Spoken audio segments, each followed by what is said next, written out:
All over BookTube, Bookstagram, BookTok, I see people with huge collections, and I tend to wonder how much their collections are actually worth, and then on top of that, how much do they pay? Because if they're paying full price for every book, I kind of think that they're being ridiculous. I wanted to show you guys how much my collection is worth, but the truth is I don't actually know. I tried to run the numbers on it for a TikTok, and while I got like a good guesstimate, I've gotten a few books since then, and also I didn't write it down. So I have like my total, but I don't have a sort of breakdown. So I have my spreadsheet back here, full of all the books that I own, except for the fact that I don't have all the books that I own on it. So we're gonna get all these books on here, figure out how much I paid for them and how much they actually cost. I do not think you need a big collection to be a reader, much less need a big expensive collection. I think that they can be a waste of money, a waste of resources, a waste of space, especially if you are not reading all of the books on your physical TBR. I didn't have a physical TBR up until a few months ago, and I am definitely a sort of TBR hoarder. I have an ungodly amount of books on my TBR, but most of them are not physical. However, I've been acquiring a lot of books that I definitely haven't read or I would like to reread, because I just didn't really get to experience them as best as I want to. So yeah, I have a big-ish collection, I'd say. Definitely more than your like average person that may have a few books, but definitely not as big as having bookshelves, like rooms worth of books. I think that unless you've been collecting for a very long time, having those rooms worth of books can be kind of wasteful, especially if you aren't reading any and you just keep on bringing it into your collection.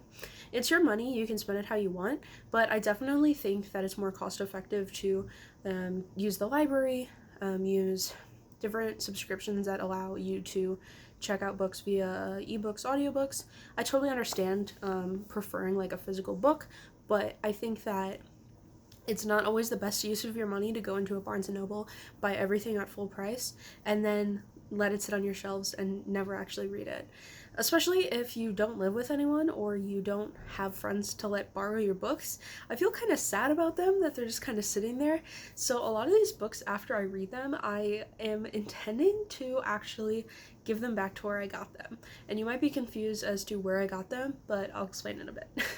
Alright, I am coming off of some allergies, so I sound kind of wonky, but that's okay. I have my spreadsheet here, so we actually have to put all of these books in here.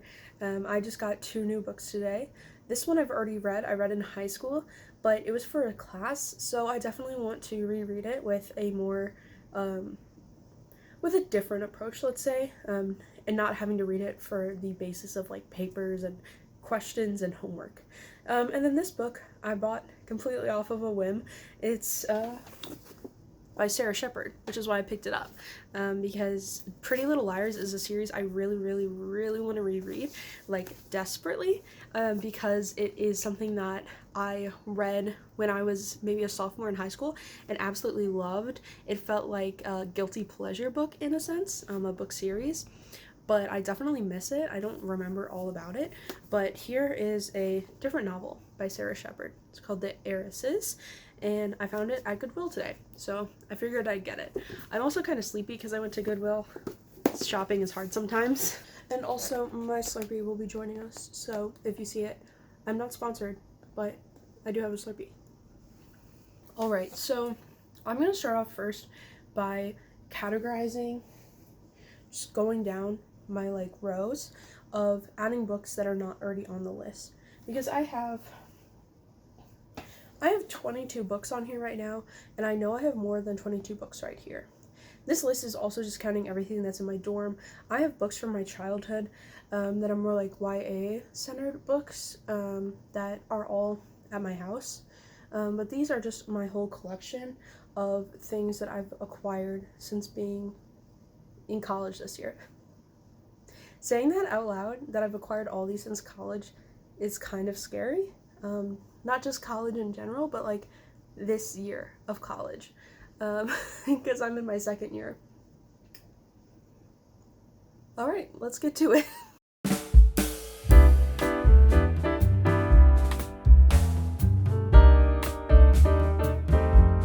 so I added all the books that I have onto my spreadsheet along with what they cost. I'm missing a few of the dates that I got them, but honestly, I'll figure that out at a different point. They're not really necessary for this video, but now's the hard part, which is figuring out the value of the books. It's not actually that hard. I don't know why I made it out to be that way. For example, this book says it was $13. This is an Agatha Christie book, but yeah, time to do that now. We'll see how that goes.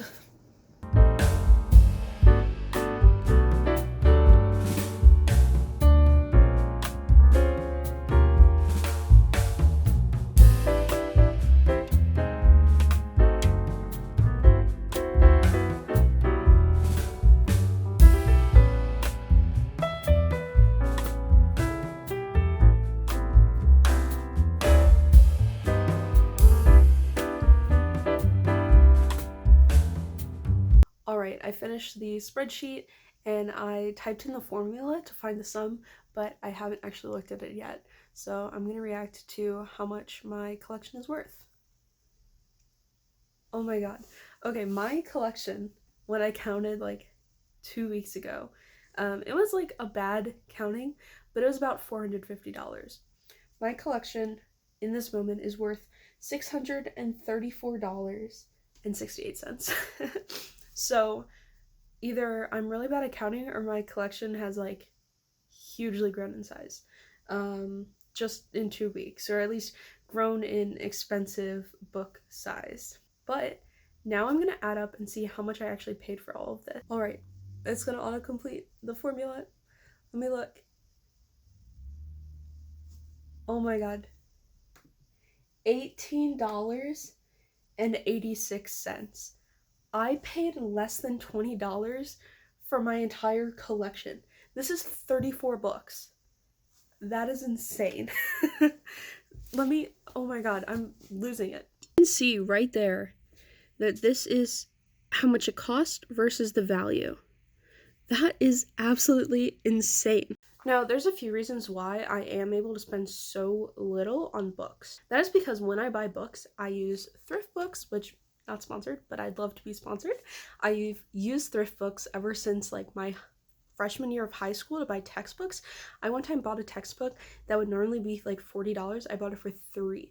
So if I am really craving a specific book, I tend to buy it off of thrift books. I also buy books from Goodwill, and you need a sharp eye, and I typically have Storygraph pulled up when I'm looking at the shelves.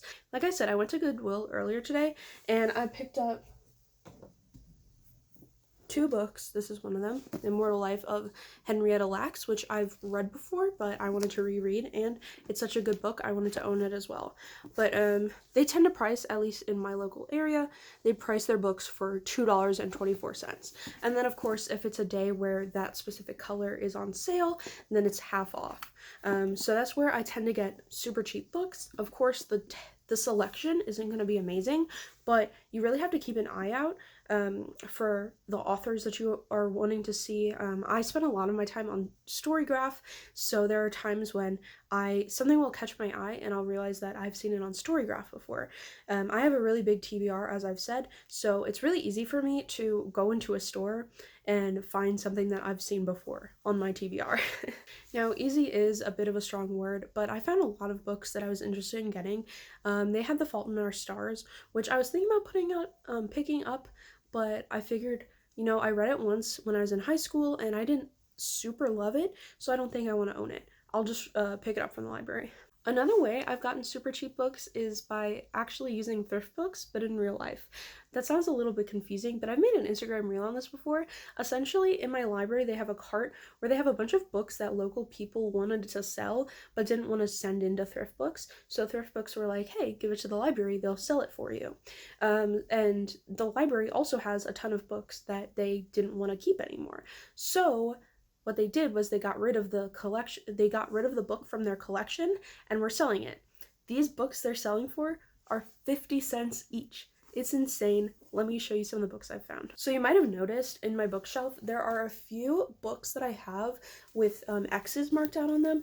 I could probably fix it, but essentially these books are ones that I bought from the library that they were getting rid of from their collection. Now, these are like recent books. I have to assume that they're downsizing because they're realizing that people that are getting these books tend to get them in ebook format and not physical format. But yeah, I of course saw these and I had to get them. Lucy Foley, I absolutely loved The Guest List, and while I listened to it in an audiobook because it is so atmospheric, I kind of want to test out reading a book while listening to the audiobook, and I think The Paris Apartment will be my choice for that. Yeah, and also this John Green book that they had in the library is actually signed. This is kind of crazy. I didn't realize that when I picked it up. I just was like, oh, this is a book I want to read. But it has his signature, and this is actually my second John Green signature. I have a copy of Turtles All the Way Down that I think was bought from a Target where they had a bunch of signed copies, and I did not like Turtles All the Way Down, but I'm thinking about reading it just to like look back on it and say, why did I hate this book so much? Maybe I'll hate it some more, who knows. But yeah, this was originally a part of the library. You can see they Sharpied it out. They Sharpied out the barcode that it would be checked out with, and then they didn't put it in this copy, but they typically will have a stamp that says no longer part of this library. Yeah, so that's how I was able to buy so many of these books for 50 cents, because I literally just brought a tote bag to the library like I normally would, but I went to the sales section, and when I was checking out my books, I said, hey, I would like to buy some of these, and I didn't even have to pay tax. I just handed them a few dollars and took care of all of it. Now the third way, well, I guess fourth if you consider thrift books and Goodwill separate, the fourth way that I get super cheap books and actually free books is actually by being at my school. This of course isn't accessible for everyone, but if you're in a community space, look around for little nooks and crannies. Professors at my university set out tables full of books that they aren't interested in. Books, CDs, movies, things like that. A lot of them are teaching texts, but they also will sometimes put out personal books, which is why I have like John Grisham and some other like sort of thriller, mystery, lawyer type paperbacks, is because of these tables. One of these tables is where I got my most expensive book from. It's a book of poetry and prose by Adrienne Rich, and I've always loved poetry, and so I just kind of picked this up on a whim, but it's super cool. It is my most expensive book. I haven't read it yet, but I really hope to soon. I also get books like this where they're nonfiction and they look like they aren't going to be like super huge reads, but it just talks about the 60s and Hollywood, and I like learning things. Why not? In addition to these tables that will tend to have free stuff, which we have 3 tables in one of our buildings that professors will just put old books on there, and for free anyone can take them. Our library also has a shelf full of books where you can take a book and leave a book, so I have been meaning to give some of these books back once I finish reading them. I'm going to put them on that shelf so that other people in my area can enjoy them. I really get such like a dopamine rush when I find a really great book from one of these piles, and so I know that other people would definitely feel the same way. Yeah, I'm just so happy talking about books. So now a question for you. How do you feel about expensive collections? Should people aim for them? Should they aim for the cheapest collection that they can possibly have? Do you just not care? Let me know your thoughts. I'm really interested to know. I have a bias towards cheap, large collections, as you may have been able to tell, but this doesn't count all the books that I paid closer to full price for that are at my house. So if you'd like to see me do this again when I go back to my house for the summer, please let me know. That has a lot more YA young adult books, a whole lot of series that I paid full price for, and so yeah, let me know if you're interested in that. Also, be sure to subscribe if you're interested in more bookish videos. I want to make a lot more opinion pieces. So if you're interested in that, please subscribe, and then also leave me a comment down below if there's anything you'd like to see me talk about. I enjoy talking, so I'll probably be okay with your idea. Subscribe if you are interested in seeing more bookish content from me. Let me know Do you think that your collection is more or less expensive than mine? And do you think you paid more or less for your collection than mine? Let me know in the comments down below. Subscribe if you want to see more of my bookish content. I hope to make some more for you guys soon. And thank you so much for watching. Have a good rest of your day.